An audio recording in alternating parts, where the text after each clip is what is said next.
دایرکتورا سیایی بریفینگ برفره درباره کشتن روزنامه‌وان جمال کاشقچی ده دو کمیته ریوبرن سناتوران. کشتن کاشقچی هم بندا گلک برسوانه. او گوری سیایی احتمالک مازن کشتن کاشقچی به بریار محمد بن سلمان هاتیه پیکانی. بنیری نامن دم هاتیه که هم نشانه اگ بهز نشا حوالبند خواه عربستان سعودی بگیم. کو کریارمون نرخن امریکا بن پیدکه.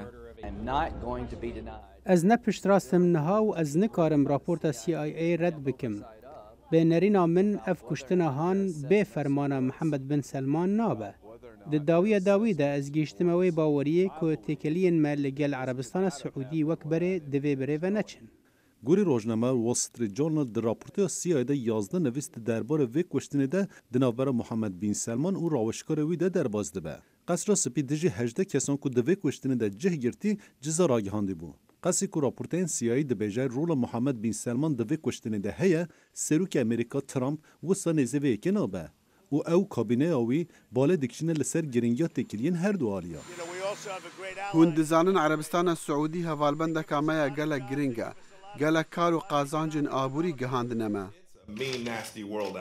راستیا که تندو نخوش لجیهانه هیا. تایبد لروشالات ناوین برجواندین گرینگن امریکا هنه.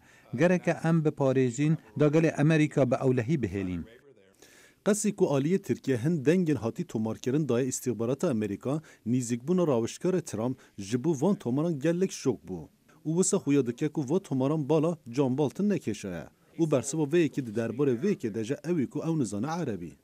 وی کشتنه و دمک درش باندورا که برفره لسر سیاست امریکا آنیا هوله. او نرین دا آلیاج گلک جک دورن. آلیه ترامپ گرینگی ده تکینین لگل عربستان سعودی را. لبله آلیین دنج دیار دکه کو اف کریارن عربستان سعودی نرخین امریکا بن پیدکه. او دوی انجام وی کشتنه جهبه. گوری راپورت نوچهان ده دست CIA ده هن نشان هنه کو پیوندی دنافبرا وی کشتنه او ریوبریا عربستان سعودی ده هیا. ام ده دما برسفدانه دنه. جبر ویه که دوی ام همو آگاهیان بستینین. دستلاداری عربستان سعودی ده بیجه محمد بن سلمان تو آگاهی ده درباره بریار و کشتنه ده تونه و وسا خویا دکه کو اف کشتنه ها یه دمک درج روژه و جهانه مجل بکه.